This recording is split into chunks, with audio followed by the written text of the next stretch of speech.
दोस्तों पिछले कुछ एक वीडियो में हमने इलेक्ट्रिकल में पावर सर्किट और इलेक्ट्रिकल के जो कंट्रोल सर्किट हैं उन दोनों के लिए केबल की प्रॉपर साइज कैसे कैलकुलेट की जाती है, यानी कि किस सर्किट में किस लोड के लिए हम कौन सी साइज़ का केबल यूज करेंगे, ये हमने सीखा है। यहाँ पे फिर से मैं याद दिला देना चाहता हूँ कि पावर सर्किट वह सर्किट होता है जिसमें हमारा मेन इक्विपमेंट जो है वो मेन वर्क करता है, और कंट्रोल सर्किट वो सर्किट होता है जिसके थ्रू हम अपने मेन इक्विपमेंट को कंट्रोल करते हैं, जैसे कि ऑन ऑफ करना या फिर इक्विपमेंट के स्टेटस देखना। ठीक है, केबल का साइज सेलेक्ट होने के बाद में नेक्स्ट काम आता है केबल को लेआउट करने का, और लेआउट हम एज पर ड्राइंग कर देते हैं। और उसके बाद में काम आता है केबल टर्मिनेशन का। इसके लिए हमें स्टैंडर्ड साइज की क्वालिटी टर्मिनेशन करने के लिए प्रॉपर साइज के केबल लग्स और कनेक्टर्स यूज करने होते हैं।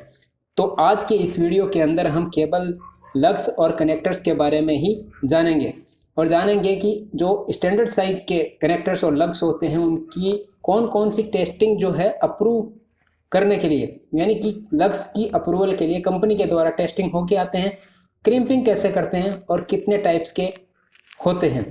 ठीक है, तो नमस्कार, मेरा नाम है महेंद्र कुमार सैनी और आप देख रहे हैं MKSM टेक।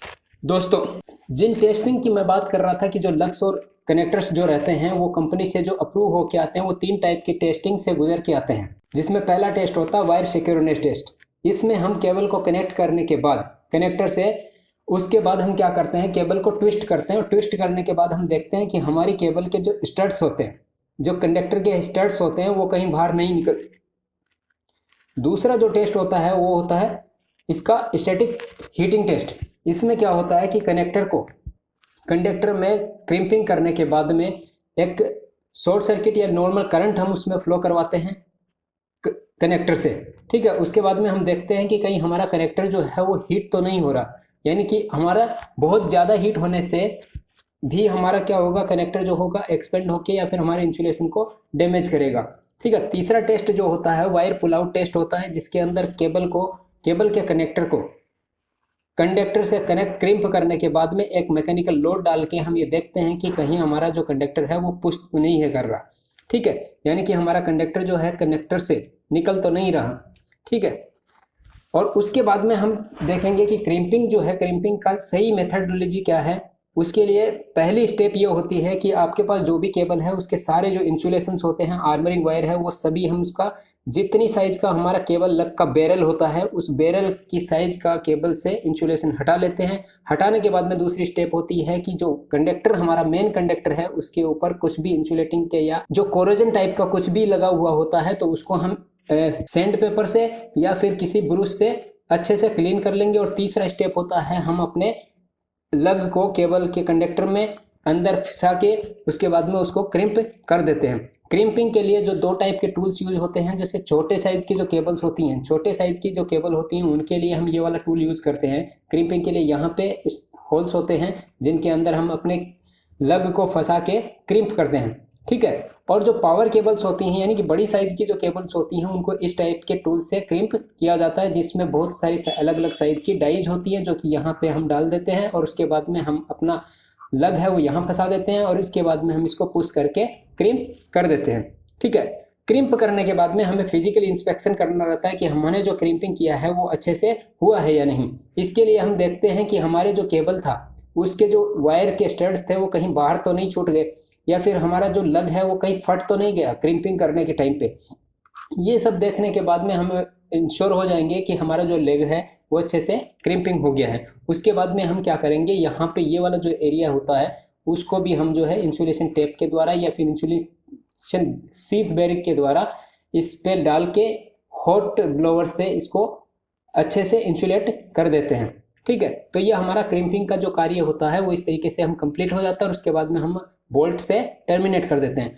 अब जो दूसरी मेन जो हमारा काम था कि केबल के जो अलग अलग टाइप के लग और कनेक्टर होते हैं वो कौन कौन से टाइप के होते हैं उसके बारे में जानेंगे। तो देखिए, टाइप्स के बारे में मैं बात करूंगा तो यहाँ पे क्या है, जो लग्स होता है उसके ऊपर कुछ एक लग्स ऐसे होते हैं जिनके ऊपर पहले से इंसुलेशन लगा हुआ था, जैसे कि कंट्रोल केबल में बेसिकली लगा हुआ आता ही है।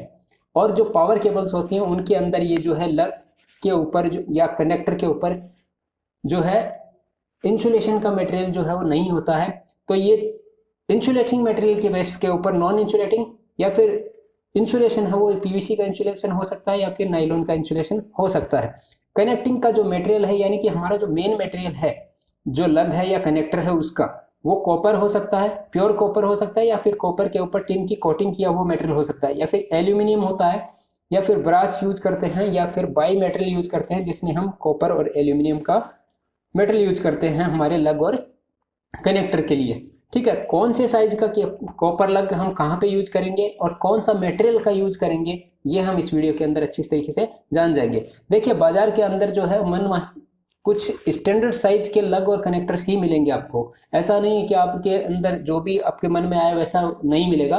स्टैंडर्ड साइज क्या होती हैं, ये जो यहाँ पे वैल्यूज लिखी हुई हैं वो केबल के बैरल की जो साइज है, हमारे लग के जो बैरल होता है उस बैरल की साइज का यहाँ पे एरिया दिया हुआ है। ये सब रीडिंग्स जो है आपकी mm² में है, और इसी स्टैंडर्ड साइज का जो आपको केबल लग या कनेक्टर मिलेगा। ठीक है, उसके बाद में देखे हैं सिंगल होल केबल लग होता है जो कि एल्यूमिनियम स्टैंडर्ड लग बोलते हैं इसको। इसमें आपको बता देता हूँ कि बैरल किसको बोलते हैं। ये वाला जो एरिया है, ये वाला जो एरिया है इसको हम इसका बैरल बोलते हैं। ये शॉर्ट बैरल और लॉन्ग बैरल दो टाइप का होता है। इसका ये एरिया हमको जब हम स्पेसिफिकेशन बताते हैं, ये परचेज करने के लिए जब जाते हैं तो हमें कुछ एक स्पेसिफिक टेक्निकल स्पेसिफिकेशन जो है वो बताने रहते हैं, जिसके बेस पे दुकानदार या फिर जो कंपनी है हमको ये लग्स या कनेक्टर्स जो है इशू करती है। ठीक है, तो इसमें हम ये केबल का जो साइज है वो बताते हैं, उसके बाद में होल का एक साइज बताते हैं जिसमें हमारा बोल्ट जो कनेक्ट होगा, और एक ये जो साइज हमारा डी साइज जिसको बोलते हैं, ये डी साइज हम इसका बताना रहता है। ठीक है, यानी कि हमको डी का पैरामीटर चाहिए, इसके होल का डाया चाहिए, प्लस हमारा ये जो सी वाला रीडिंग है जो कि जिसके अंदर हमारा केबल का कंडक्टर क्रिप करने के लिए हम डालेंगे वो। ठीक है, तो ये जो एल्यूमिनियम वाला जो एक्सएलपी केबल के लिए यूज करते हैं वो आपको 1.5 mm² से 1000 mm² की केबल तक के लिए मिल जाएगा।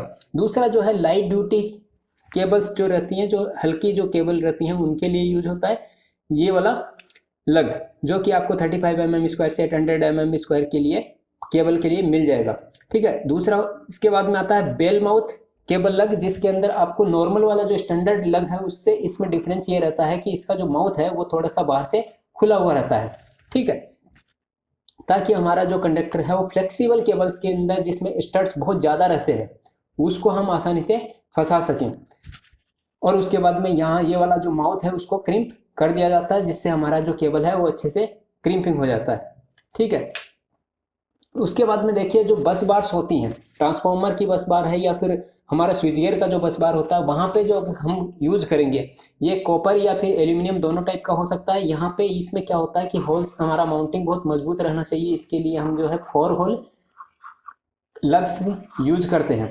ठीक है, उसके बाद में देखिए सर्किट ब्रेकर के अंदर जब हम लग यूज करते हैं तो उनका जो पाम साइज होता है, यानी कि ये वाला जो एरिया है, ये वाला जो एरिया होता है वो बहुत छोटा होता है। ठीक है, तो पाम साइज स्मॉल रहता है।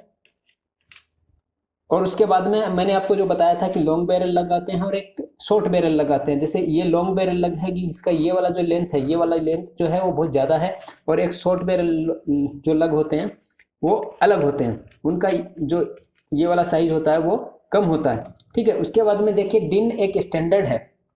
मटेरियल जो हम सेलेक्ट कर रहे हैं जैसे कॉपर, एल्यूमिनियम या उसका जो डिजाइन के स्पेसिफिकेशन है उसको एक स्टैंडर्डाइज करने के लिए जर्मन नेशनल ऑर्गेनाइजेशन है जो कि ये स्टैंडर्ड करता है कि इसका बैरल का साइज क्या रहेगा, होल का साइज क्या रहेगा, मटेरियल कौन सी क्वालिटी का रहेगा, कॉपर का जो प्योरिफिकेशन है वो कितना प्योर रहेगा। इसको स्टैंडर्डाइज करने के लिए एक इंस्टीट्यूट है DIN, जो कि जर्मन इंस्टीट्यूट ऑफ स्टैंडर्डाइजेशन है। ठीक है, उसके अंतर्गत हमारा जो लक्ष्य होते हैं वो डिजाइन होते हैं। तो उसके मुताबिक जो ये वाला लग है वो आपको डिन का ये वाला एक स्टैंडर्ड है, उसके अकॉर्डिंग आपको खरीदना है तो ये 6 mm² से लेकर 1000 mm² तक का मिल जाएगा। 2 होल वाले जो लग होते हैं जिसका पाम बहुत ज़्यादा होता है, यहाँ पे ये भी हम जो है बस बार में यूज करते हैं, जो कि 25 mm² से आपको 630 mm² का मिल जाएगा, जो कि हाई वोल्टेज की केबल्स होती हैं उनके लिए यूज किया जाता है। उसके बाद में देखो ट्यूबुलर केबल लग होते हैं जिसके अंदर ये जो है हमारा एक ट्यूब की तरह होता है, और इनको एक एंगल पे हम कनेक्ट कर सकते हैं, जो कि हमको मार्केट में जो मिलता है वो 45 डिग्री एंगल का और 90 डिग्री एंगल का मिलता है, जो कि कॉपर और एल्यूमिनियम दोनों मटेरियल में आपको मिल जाएगा। उसके बाद में देखिए डिन के जो दूसरा स्टैंडर्ड है उसका केबल का लग जो है ये वाला रहता है, ये पूरा प्योर सॉलिड एल्यूमिनियम लग है। उसके बाद में देखिए बैरल्स जो होते हैं, जैसे मान लो कनेक्टर के रूप में, कनेक्टर के लिए जो यूज करते हैं बैरल्स, हम दो साइज के होते हैं, जिसको एक शॉर्ट बैरल होता है एक लॉन्ग बैरल होता है। ठीक है, जो पतली केबल होती हैं कॉपर की उनके लिए हम लॉन्ग बैरल यूज करते हैं, और एल्यूमिनियम की जो केबल होती हैं उनके लिए हम शॉर्ट बैरल यूज कर सकते हैं। ठीक है, उसके बाद में देखिए रिड्यूसिंग लिंक्स होती हैं जो कनेक्टिंग के लिए यूज की जाती हैं, दो कनेक्शन दो केबल को कनेक्ट कराने के लिए, जहाँ से मान लो आपका कॉपर एक साइड में कॉपर का केबल हो और एक साइड में एल्यूमिनियम का केबल हो, तो कॉपर की केबल की साइज जो है सेम करंट रेटिंग के लिए सेम लोड के लिए कम होती है और एल्यूमिनियम के लिए ज़्यादा होती है। तो ऐसे केबल्स को कनेक्ट कराने के लिए हम जो है रिड्यूसिंग लिंक यूज करते हैं। ठीक है, ये आपको कॉपर और एल्यूमिनियम दोनों में मिल जाएगी। एल्यूमिनियम थ्रू कनेक्टर है, थ्रू कनेक्टर का मतलब इसमें है आपको कुछ रीडिंग नहीं है, जिस साइज का केबल आप यहाँ से डालेंगे वही साइज का केबल आप यहाँ डालेंगे और दोनों साइड से आप क्रिम्पिंग कर देंगे। ये जो होल होता है इसका सेंटर इंडिकेट करता है। उसके बाद में देखिए सी टाइप के केबल कनेक्टर होते हैं, जिनके अंदर आप दो केबल को सेम जो रेटिंग की होती हैं उनको आप अच्छे तरीके से कनेक्ट कर सकते हैं, जिसमें एक केबल यहाँ फंसा दी जाती है और दूसरी केबल जो है वो इधर फंसा दी जाती है और इसको माउथ को क्रिम्प करके बंद कर दिया जाता है। ठीक है, तो उसके बाद में जो कंट्रोल केबल्स होती हैं, कंट्रोल केबल्स की साइज जो है वो इतनी ज़्यादा नहीं होती है, वहाँ पे वोल्टेज रेटिंग भी जो है वो लिमिट में रहता है, जैसे 300 या 600 की रेटिंग में ही आपको मिलेंगे। ठीक है, मैक्सिमम जो ऑपरेटिंग वोल्टेज होता है वो 300 या 600 तक का आपको मिलेगा। तो वहाँ पे जो हम यूज करते हैं लक्स, वो अलग अलग टाइप के होते हैं और उनके जो इंसुलेशन है, ये वाला जो मटेरियल है इसके ऊपर इंसुलेशन ऑलरेडी लगा हुआ होता है और कुछ पे नहीं लगा हुआ होता है। तो ये जो इंसुलेशन है वो या तो पीवीसी का होगा या फिर नाइलॉन का होगा। ठीक है, और इसका जो टेम्परेचर रेंज होता है, इनकी वर्किंग एरिया का जो टेम्परेचर होगा वो 105 डिग्री सेंटीग्रेड तक के लिए ये आसानी से काम करता रहेगा। और इसके ऊपर जो मटेरियल होता है, मेन जो कॉपर मटेरियल होता है, वो इलेक्ट्रोप्लेटिंग के द्वारा टिन का कोटिंग किया हुआ भी होता है। ठीक है, जैसे ब्रास के ऊपर टिन का कोटिंग कर दिया इलेक्ट्रोप्लेटिंग मेथड के द्वारा। इलेक्ट्रोप्लेटिंग मेथड क्या है, इसको आप यूट्यूब पे सर्च कर सकते हैं, जिसमें आपको अच्छे से पता चल जाएगा कि किसी एक टाइप के मटेरियल के ऊपर किसी दूसरे मेटल का कोटिंग करना हो तो उसमें क्या करते हैं कि एक को हम पॉजिटिव देते हैं और दूसरे को नेगेटिव सप्लाई देके, डीसी सप्लाई देके, जो एक मटेरियल का जो एटम्स होते हैं, परमाणु होते हैं, वो दूसरे एटम के ऊपर चिपक जाते हैं। उसके बाद में देखिए कंट्रोल केबल के अंदर जैसे एमसीबी होता है, एमसीबी में क्या होता है, ऐसी जगहों पे जहाँ पे हम बोल्ट जो होता है माउंटिंग वाला, उस बोल्ट को खोल के बाहर नहीं निकाल सकते। ठीक है, तो उस जगह पे हम फोर्क टाइप का केबल लग यूज करते हैं, जहाँ पे बोल्ट जो होता है ऑलरेडी माउंटेड ही रहता है, इसको हम यूज कर सकते हैं लेकिन बाहर नहीं निकाल सकते। तो जैसे एमसीबी है, एमसीसीबी है, ऐसी जगहों पे हम क्या है इस फोर्क टाइप का लग यूज करते हैं। ठीक है, उसके बाद में आपको फोर्क टाइप का नॉन इंसुलेटेड मिल जाएगा। ये बूटलेस टाइप है। बूटलेस टाइप का लग जो है आपको देखने से कैसे पहचानेंगे कि इसके अंदर ये होल टाइप का पाइप टाइप का रहता है, इसके अंदर आप अपना कनेक्टर फंसा के यहाँ से क्रिम्प कर देते हैं। ठीक है, उसके बाद में देखिए इंसुलेटेड जो है रिंग टाइप टर्मिनल्स आपको मिलेंगे, नॉन इंसुलेटेड आपको मिलेगा। उसके बाद में ये देखिए पिन टाइप है। पिन टाइप में क्या होता है कि ये वाला जो है ऑलरेडी क्रिम्पेड किया हुआ रहता है। ठीक है, हम यहाँ पे अपना केबल डालते हैं, केबल का कनेक्टर डालते हैं और यहाँ से ये वाला जो एरिया है वो क्रिम्प करते हैं। ये भी आपको अलग अलग कलर में मिल जाएगा। इसका टेम्परेचर रेंज जो रहता है वर्किंग एरिया का वो 75 डिग्री तक रहता है। पीवीसी इंसुलेटेड है और इसका जो मेन जो कनेक्टर है, जो पिन है, वो हमारी कॉपर या फिर एल्यूमिनियम की मोस्टली नहीं रहती है, कॉपर की रहती है, वो की टिन की कोटिंग के साथ। ठीक है, उसके बाद में नायलॉन का जो इंसुलेशन वाला लग मिल जाएगा, नॉन इंसुलेटेड मिल जाएंगे आपको। ये वाला जो लग है और वो है ब्लेड टाइप का लग, जिसमें ये आपका ये जो हमारा जो मेन जो जहाँ से कनेक्ट होता है ये एक ब्लेड की शेप में होता है। ठीक है, उसके बाद में जो डिन स्टैंडर्ड जो मैं बता रहा था आपको, उसमें रिंग टाइप और पिन टाइप दोनों टाइप के मिल जाएंगे, इंसुलेटेड और नॉन इंसुलेटेड दोनों मिल जाएंगे।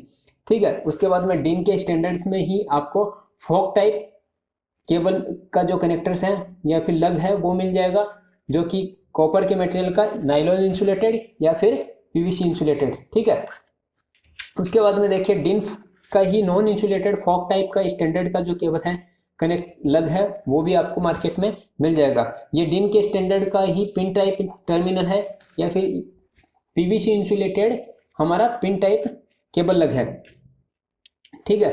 उसके बाद में जब कुछ एक कनेक्टर्स हम यूज करते हैं, जैसे दो केबल को आपस में ज्वाइंट करना हो तो उस जगह पे हम कनेक्टर यूज करते हैं। कनेक्टर में आपको ये देखिए, ये बट कनेक्टर है जिसके अंदर आप अपना एक केबल का एक टर्मिनल इधर घुसाएंगे और दूसरा टर्मिनल इधर घुसाएंगे। ये आपको सेंटर को में शो कर रहा है और दोनों डाल के हम क्रिम्पिंग टूल के द्वारा दोनों साइड से क्रिम्प कर देंगे और हमारा जो केबल है वो अच्छे से कनेक्ट हो जाएगा। ये आपको PVC इंसुलेटेड मिलेगा और या फिर आपको नायलॉन इंसुलेटेड मिलेगा।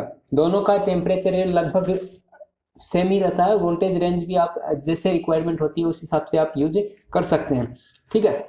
उसके बाद में कुछ एक लग्स ऐसे होते हैं जिनमें दो मेटल्स यूज किए जाते हैं, जैसे कॉपर और एल्यूमिनियम। ऐसे जो टाइप के लग होते हैं उनको हम यूज करते हैं ऐसी जगहों पे जहाँ पे हमारी बस बार जो है वो कॉपर की होती है और कनेक्टर जो होता है यानी कि केबल का जो कनेक्टर है वो हमारा होता है एल्यूमिनियम का। तो उनको कनेक्ट कराने के लिए हम जो है बायोमेटलिक लग यूज करते हैं, ठीक है। और ये बायोमेटलिक जो लग होते हैं वो फ्रैक्शन वेल्डिंग मेथड से बनाए जाते हैं। यहाँ पे देखिए आपको ये वाला जो एरिया है ये कॉपर का है और ये वाला एरिया यानी कि ये वाला जो मेटल है हमारा एल्यूमिनियम है और इन दोनों को फ्रैक्शन वेल्डिंग के माध्यम से जो है वो डिजाइन किया जाता है, ठीक है। तो इसी टाइप के आपको लग भी मिल जाएंगे और कनेक्टर भी मिल जाएंगे। उम्मीद करते हैं कि केबल के लग और कनेक्टर के बारे में ये जो दी गई जानकारी वो आपको बहुत अच्छी लगी होगी। धन्यवाद।